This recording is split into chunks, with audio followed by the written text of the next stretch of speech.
Imagine a world just teetering on the brink. Annihilation feels imminent. Under this oppressive, full moon glow, a monstrous thing like 5 heads surges from the water. Its very presence threatens to just wipe out an entire kingdom, and you're standing there, with thousands of warriors, gleaming armor, their king getting ready for a battle that defies, well, everything they know, holding secrets beyond imagination. This isn't just some story, it's a moment forged in legend, demanding every last bit of courage and cunning. Welcome to the Deep Dive. This is where we take your sources, could be articles, research, maybe your own notes, and we really plunge into them. We pull out the most important nuggets of knowledge, the key insights. We're basically here to give you that shortcut to being genuinely well-informed. We sift through all the details, find those surprising facts, add just enough humor, hopefully, to keep you hooked. Think of us as your guides, experts really, helping you understand what's most important in the material you've shared. We unveil those deeper layers, the connections. And today, we're taking a truly significant deep dive, a really fascinating one. Our focus is Legends of Atumira, the Moonlit Reckoning, which, as you know, is Chapter 8 of the Night. Full Moon, the Chronicles of the Atumira Empire. Now, just for our discussion today, while this source material is a fictional chronicle, we are going to approach its content as if it were, well, factual. We'll be dissecting it with the same kind of rigor we'd apply to a historical account, really analyzing the strategic decisions, the character motivations, the profound implications within this sprawling epic empire. Let's just explore these really universal themes, leadership, crisis through a frankly compelling lens. Absolutely, because even in a world of fantasy, the lessons often feel strikingly real, don't they? So how does a kingdom, especially one like Atumira, prepare for a force of destruction unlike anything they've ever faced? What kind of daring gambits do they employ when, conventional power just isn't enough, when reality itself seems to be tearing apart? And maybe the most fascinating part, what secrets about Atumira's true power, its heroes, the very essence of its existence, are revealed in this pivotal Moonlit Reckoning. We're going to unpack all of that for you, diving into every layer of this quite extraordinary narrative. Indeed, it's a remarkable chapter. It vividly showcases the multifaceted nature of leadership and that profound intertwining of physical, spiritual, and strategic elements when you're facing an existential threat. It's almost a masterclass in how a ruler galvanizes an entire civilization, really. Okay, let's kick things off right at the heart of the empire. The chronicle describes the royal chambers as buzzing with an electric tension, almost palpable. King Iberikon, this steadfast monarch of Atumira, he's clearly burdened by some critical hidden knowledge. What exactly does he know, and why is this intelligence so utterly pivotal right at this precise moment, on the cusp of maybe the kingdom's darkest hour? Well, what truly sets this conflict apart, you see, is that it's so much more than just a clash of arms against some monster. Iberikon isn't fighting an anonymous beast from the depths. He's confronting the culmination of a deeply personal betrayal. He possesses the critical knowledge of the beast's origins. He knows this isn't random. This is a calculated attack, deliberately orchestrated by a specific individual, his own treacherous younger brother, Zarvok. And even more chillingly, Zarvok is under the dark, corrupting influence of the malevolent witch Morbexa, who, as we know from earlier chronicles, has been this shadowy puppet master pulling strings from Embercrite Island for decades. Wow. So it's a family betrayal, but playing out on a kingdom-wide stage? That's intense. That must carry an immense weight. Precisely. And this intelligence, a lot of it gathered meticulously by the kingdom's clandestine operatives, the Night Panthers, it's absolutely pivotal. It means Iberikon knows not just what he's fighting, this 5-headed monstrosity, Apophis, but who is ultimately responsible for unleashing it, and crucially, the specific means to confront it. This isn't a blind charge into battle. Think about the psychological burden on a leader heading into such a deeply personal, dangerous battle, armed with these complex, painful truths about his own family. It must have been immense. The text tells us the very air is heavier with the weight of what was to come. That just perfectly captures that internal struggle, doesn't it? It's a profound responsibility to carry that secret, knowing the full depth of the betrayal, yet still having to lead with absolute resolve. So this initial insight immediately elevates the conflict. It's not a simple monster fight. It becomes this deeply layered narrative of betrayal, ancient magic, and the heavy personal cost of leadership. Okay, so with that kind of intelligence, that kind of personal stake, the strategic response had to be just as monumental. The Chronicle describes this assembly, unprecedented scale, incredible diversity. How did King Iberikon manage to bring together such formidable forces? And what does this massive gathering tell us about the nature of the threat itself? Yeah, this assembly is a really powerful testament to Atumira's unity. and Ibericon's strategic foresight. It's not just a big army, it's a meticulously crafted coalition. You've got the Iron Vanguards, Atumira's elite frontline warriors, right? Renowned for unmatched courage, resilience, the kingdom's shield, basically, the immovable object. Okay. Then, as we mentioned, you have the Night Panthers, the spies, the clandestine ops guys. Their expertise isn't open battle, it's espionage, covert operations. They bring that crucial, precise intelligence to the battlefield. Their presence really highlights this multi-layered approach to warfare in Atumira. Raw power augmented by cunning, by foresight. So it's brains and brawn working together, a pretty sophisticated approach for facing a giant monster. Absolutely. And we're also told about seasoned commanders leading legions, thousands upon thousands of resolute soldiers. It signals the immense scale of the army Ibericon is mustering, a truly vast host. But here's a crucial detail, one that really underscores the gravity of the threat and the alliances Ibericon has painstakingly built. The arrival of vassal kings from allied realms. So it's not just Atumira's problem. Exactly. Their finest warriors, their banners fluttering. It signifies this isn't just an internal crisis, it's a shared peril, demanding a unified front across the known lands. The chronicle paints this vivid picture. The ground trembled as war horses stomped and soldiers marched into formation, their armor clinking in a rhythmic cadence of resolve. This isn't just Atumira fighting, it's a whole coalition, a real testament to Ibericon's diplomacy and, frankly, the sheer terror that Apophis inspires. And the preparation itself sounds incredibly detailed, almost ritualistic in its thoroughness. That suggests they really understood, or thought they understood, the enemy they faced. Indeed. The chronicle really emphasizes the meticulous weapon prep. Almost like every piece of equipment is imbued with the kingdom's collective will. It describes ballistae gleaming under torchlight, their massive bolts poised to pierce the heavens. Trebuchets stood like colossal sentinels, ready to hurl devastation. Bundles of flaming arrows, spears honed to a lethal edge, and swords polished to a mirror finish lined the armories, each piece a testament to the kingdom's readiness. Wow. This isn't just stockpiling, it's about perfect readiness. A sense of collective purpose reflected in every glint of steel. This unprecedented level of preparation, involving such diverse forces. It's not just about winning a battle, it profoundly implies that what they're facing isn't merely physical. It's a multifaceted existential danger requiring total unity and every single available resource. From the mightiest warrior to the most obscure piece of intelligence, it's a profound commitment of everything Atumira has. And yet, what's fascinating is that this huge military and strategic prep isn't the only front. The Chronicle really emphasizes something deeper, doesn't it? A spiritual and emotional fortification. How do the priests, and even the royal family themselves, contribute to that critical inner strength before such a cataclysmic battle? That really raises an essential question, right? How do you rally an entire kingdom, not just their bodies, but their spirits, their souls, against a threat like this? The Chronicle highlights the vital role of faith, tradition, and profound personal sacrifice. The priests of Atumira's temples prepare in solemn unity, their chants weaving through the cool night air. Just imagine that sound. A wave of spiritual resolve before the roar of war. They conduct these ancient rituals, protection, strength, infusing the mission with divine gravitas.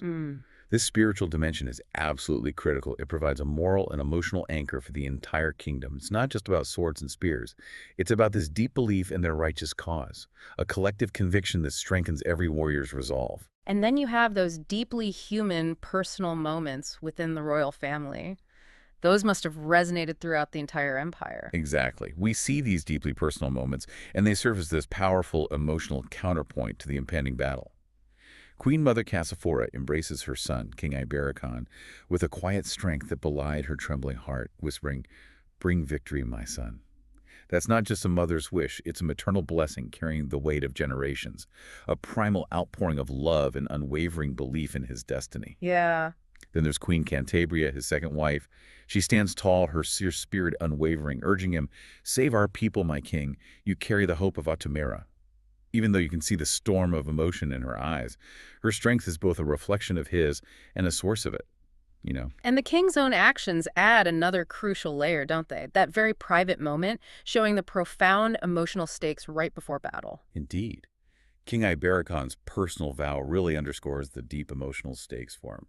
He pulls Cantabria close, places his tender kiss on her forehead and then on their infant son, Magnum Opus, which is particularly poignant, right?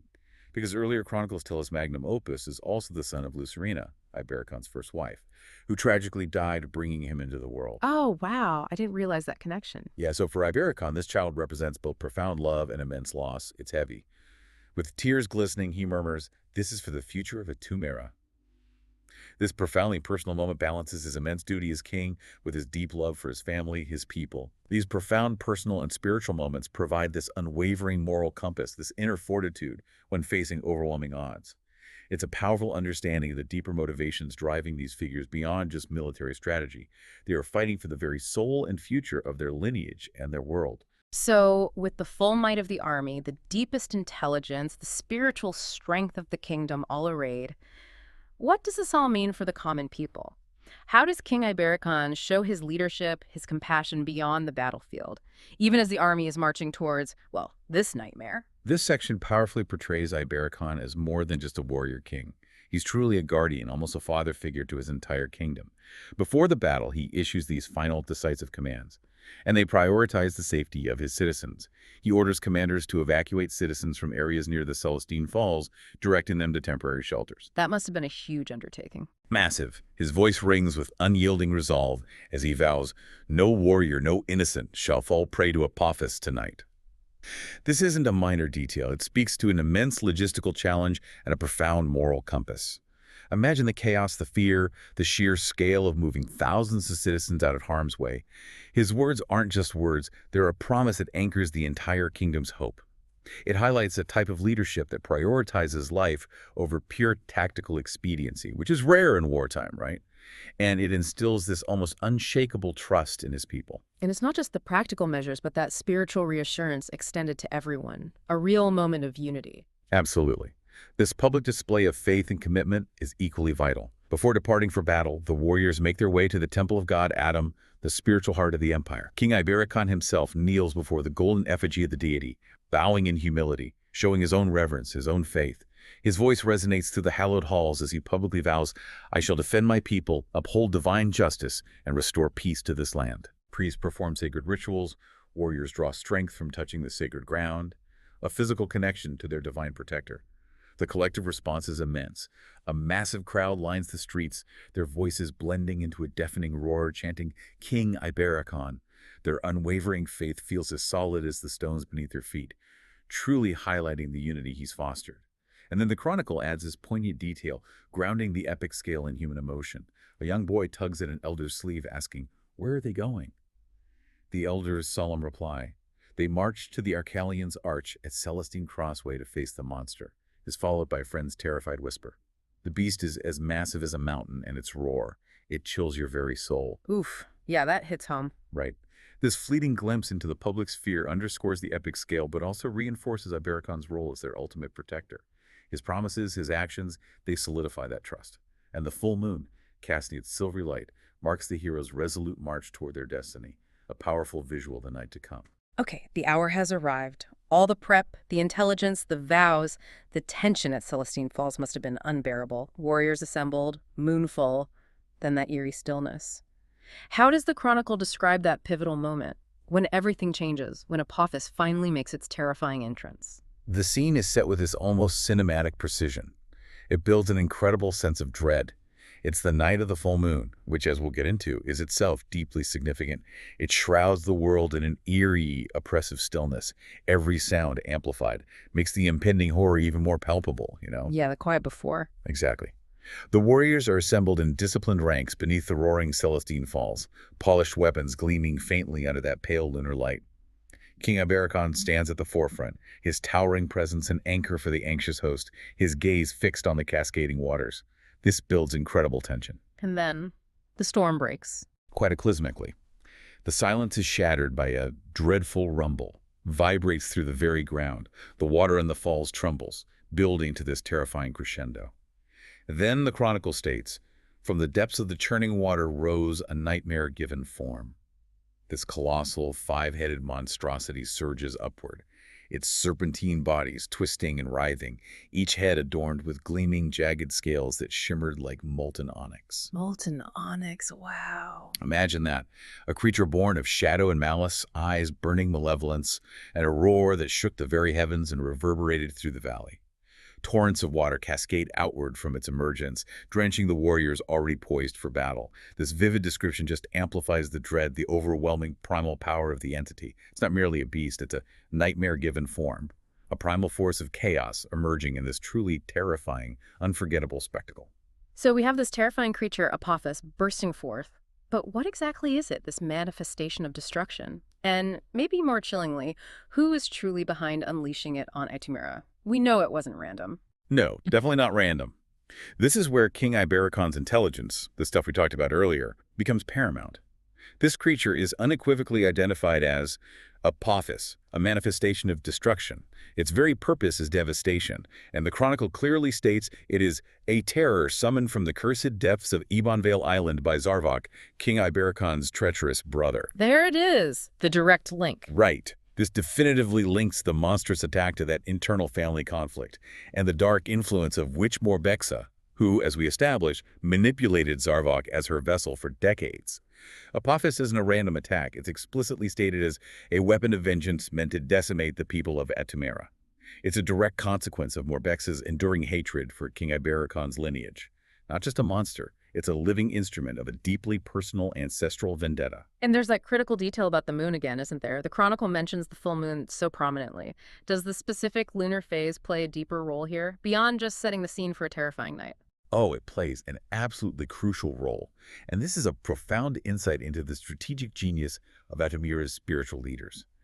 The Chronicle tells us that Apophis Kamathis was known to emerge under the shadow of the new moon for its evil deeds. That's its natural time, its most potent state. Okay. But the priests of Atumira, armed with ancient knowledge and, frankly, immense courage, employed a daring ritual to trap it, forcing its manifestation on this full moon night. They forced it.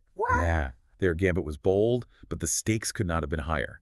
This daring ritual implies an incredible level of foresight by the priests, a deep understanding of celestial mechanics and the enormous risks they took. It transforms the battle into one not just of physical might, but of cosmic timing and ancient, powerful magic. It sets up the unique conditions for its subdual. The decision to pull it into a full moon manifestation means they know something fundamental about full moon energy that can be leveraged. Or maybe that its power is different, maybe vulnerable under a full moon compared to its natural new moon emergence. This isn't just a confrontation, it's basically an ambush dictated by the heavens. Okay. Full moon at its zenith, Apophis fully emerged, Ibericon gives the signal. Describe the sheer ferocity, the chaos that unfolds on this battlefield. What are the first moves in this epic confrontation against a creature of such primal power? The battle just erupts. An overwhelming, almost desperate display of Atumira's offensive might. King Ibericon raises his sword, gives the signal. The warriors roar in unison, a sound that must have been a mix of defiance and desperate courage. They unleash this symphony of destruction. We see flaming orbs hurled through the air. Imagine these incandescent projectiles arcing through the moonlight, stark against the darkness below. Yeah. Ballistae and trebuchets launch spears with deadly precision, their points sinking into the beast's armored hide. This indicates massive siege weaponry, but also the sheer size and resilience of Apophis, right? Meeting such heavy ordnance. Must have been like throwing pebbles at first. Almost. From the riverbanks, flaming arrows rain down in unrelenting volleys. It's a full-scale assault, meticulously planned. Every weapon, every soldier, every ounce of power brought to bear. But this beast, Apophis, it wasn't just a punching bag, was it? How did it retaliate against such a concentrated assault? Oh, far from it. Apophis's response was catastrophic. Just devastating. Despite the overwhelming firepower, the beast thrashes violently, its 5 heads snapping in all directions, spitting streams of dark energy that collided with the warrior shields and shattered defenses. Shattered defenses, just like that. Just disintegrated centuries of craftsmanship. Imagine the terror splinters, screams through the ranks. It lets out a deafening bellow as it smashes the waters, sending this devastating surge across the battlefield, sweeping soldiers off their feet, scattering formations. Its colossal tail crashes into the bridge with cataclysmic force, sending pieces of architecture and warriors alike flying into the river below. Highlights its destructive power, the immediate brutal casualties. The Chronicle paints a grim, visceral picture. The shimmering waters turned crimson as the night grew older, the fallen scattered across the battlefield. Just conveys the sheer brutality, the immense cost. Despite everything Atumira threw at it, Apophis proves relentless, its strength undiminished. This relentless power tells us the sheer magnitude of this entity. It quickly becomes clear that conventional warfare, no matter how grand, just isn't going to be enough. They need something more than steel and courage. So, with this seemingly unstoppable foe, the grim reality that conventional war won't cut it, King Ibericon must have had a hidden ace, a secret strategy. What is the true nature of this battle? What has Ibericon, with all his wisdom, kept hidden from most? This is it, the monumental, game-changing revelation. It fundamentally shifts our understanding of the whole battle and Ibericon's leadership. The Chronicle unveils this pivotal, tightly guarded secret. The truth of Apophis had long been hidden from most. The monster could not be killed outright, only subdued for now. Subdued, not killed. Wow. Right. This single critical detail explains why the priests risked so much to force Apochis's manifestation on the full moon. It suggests the full moon's unique energy isn't for destruction, but for this specific subdual. It explains why Ibericon isn't fighting to kill, but to incapacitate and contain. Imagine the weight of holding that truth. Knowing your army is fighting a battle they can't win in the conventional sense, but must fight with absolute conviction anyway. That takes incredible leadership and trust in his inner circle. Immense trust. This hidden truth adds huge depth to Ibericon's leadership, shows his long-term strategic vision. It transforms the engagement from a desperate, maybe unwinnable fight for survival into a precise, high-stakes operation. One where the goal is very specific, requiring a particular set of unique conditions leveraging cosmic power, ancient lore. It's a battle of containment, not annihilation. Knowing that Apophis can only be subdued, not destroyed, King Ibericon makes this truly audacious, high-stakes move. It sounds almost suicidal, frankly. Describe this incredible maneuver and the immediate impact it has on the beast and on the king himself. This act is a perfect blend of Ibericon's breathtaking courage, his unwavering tactical precision, and this profound, almost sacrificial commitment to his people, his plan. He climbs aboard a ship stationed precariously near the Roaring Falls, a vessel specifically positioned for this desperate gambit. Gripping a thick rope tied to the ship's mast, he prepares for the ultimate risk. The rope releases, propelling him into the air, a living projectile. The Chronicle describes his spear gleaming like a comet as he soars directly toward the monstrous Apophis, a singular point of light against that looming darkness. And his target is incredibly precise, isn't it? Not just hitting the beast anywhere. Absolutely. Almost impossibly precise. The glowing eye of the beast's central head, the very heart of its power. Ibericon releases a powerful roar, channeling all his might into a decisive thrust. The massive spear plunges into the eye, a direct, impossible hit, puncturing the core of its malevolence. Yes, direct hit.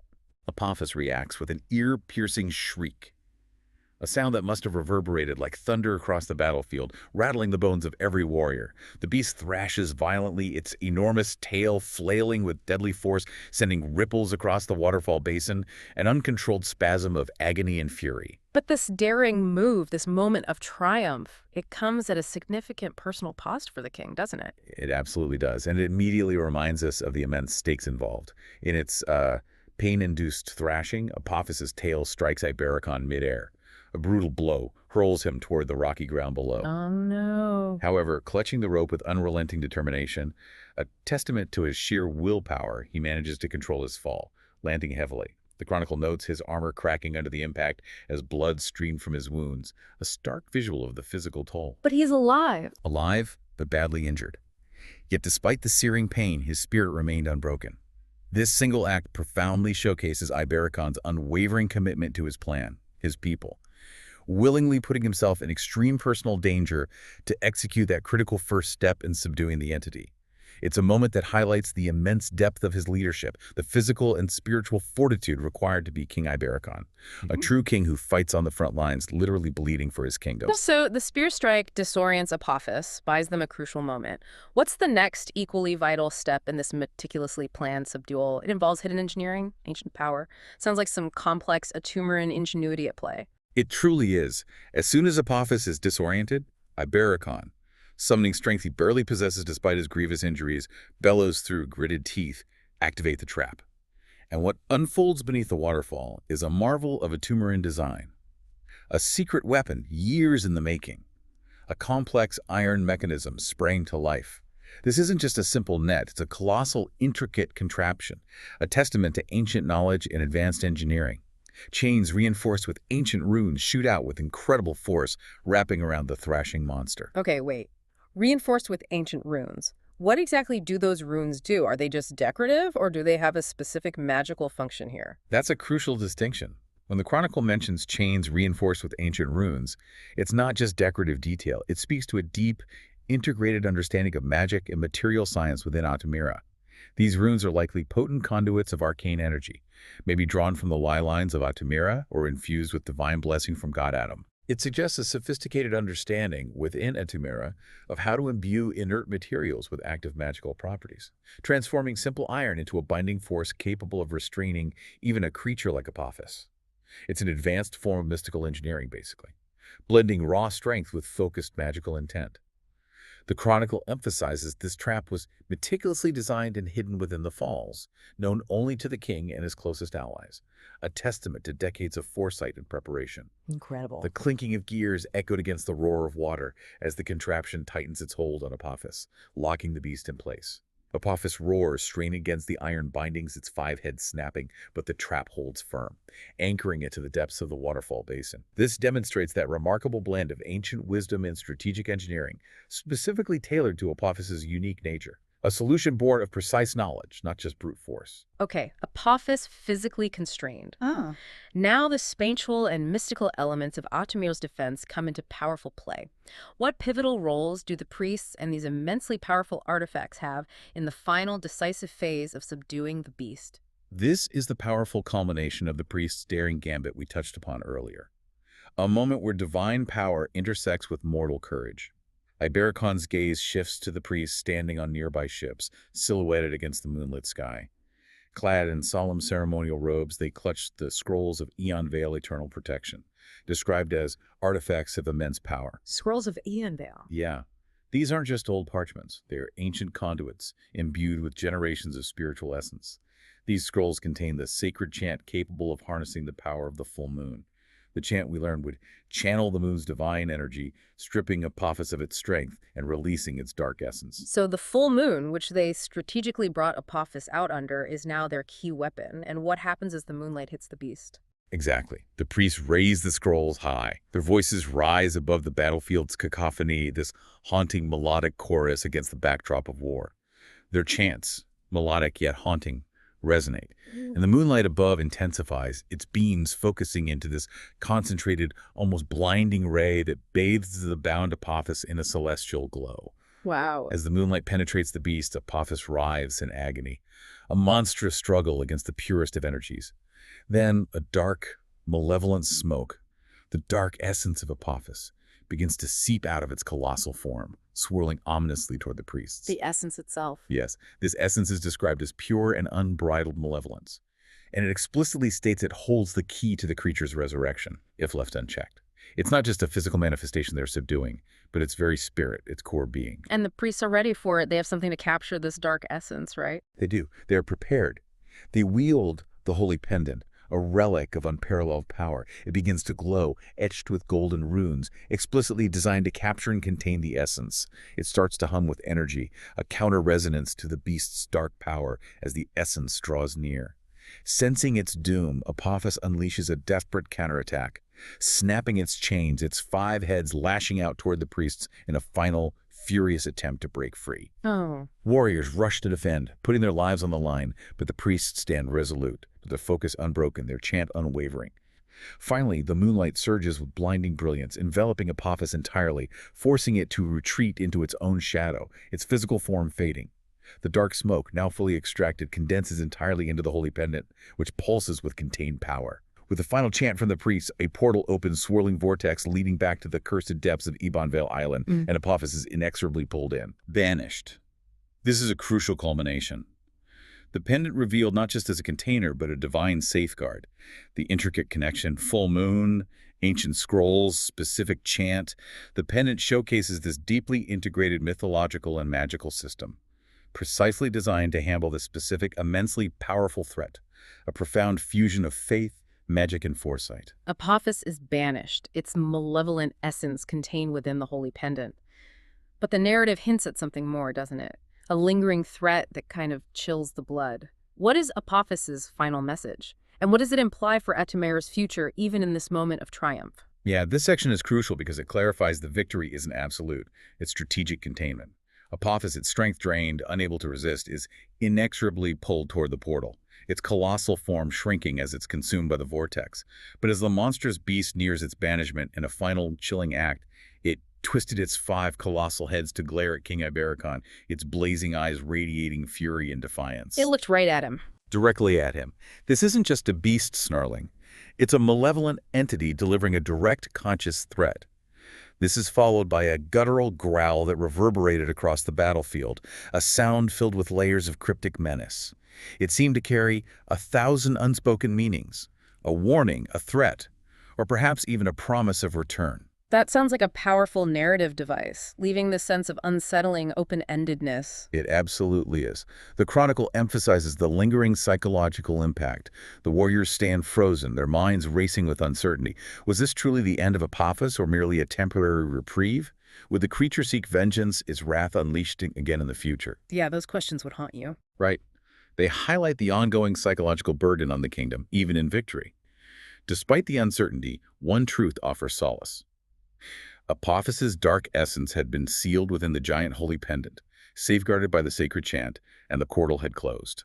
As long as the pendant remained intact and protected, the kingdom would be spared the beast's wrath.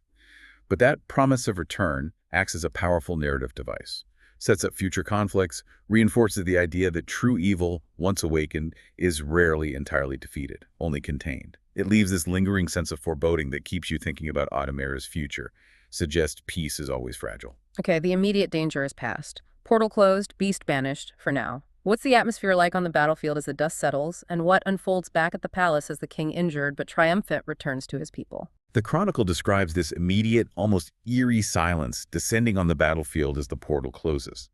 A stark contrast to the earlier chaos. The priests, exhausted yet triumphant, lower the holy pendant, its light still faintly pulsing. The warriors, battered and bloodied, many wounded, let out this collective sigh of relief, a wave of exhaustion and gratitude washing over the army. They did it. They did.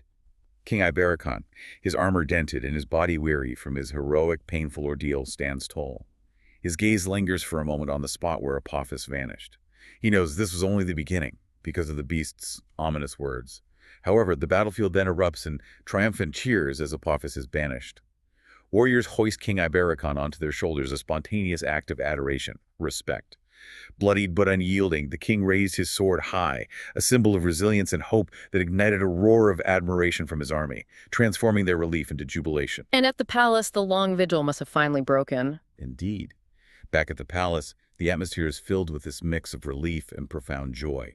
Queen Mother Cassifor, Queen Cantabria, the infant Prince Magnum Opus await, their faces alight with pride and anticipation, that quiet anxiety giving way to overwhelming happiness.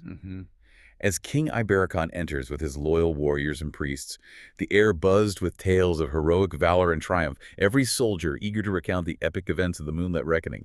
The entire kingdom feels this surge of happiness, a collective relief sweeping through the halls. Cantabria and Cassifor notice his injuries immediately, embracing him with tears glistening, their emotions a complex mix. Sorrow for his pain, profound gratitude for his bravery. Their silent gestures spoke volumes, a reminder of the deep bonds of love and sacrifice anchoring this royal family.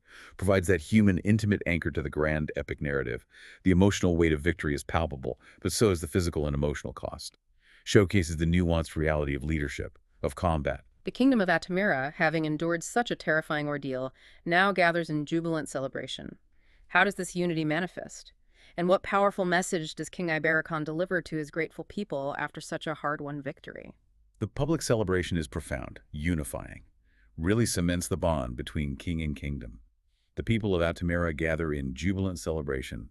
Their chants resonate through the palace grounds and beyond, creating this harmonious symphony of unity and triumph. It's not just a party, it's a collective catharsis, a renewal of their shared spirit. Right. Before the grand statue of god Atum, now illuminated by celebratory torches in the enduring moonlight, King Ibericon kneels in reverence, offers a solemn prayer of gratitude for divine protection.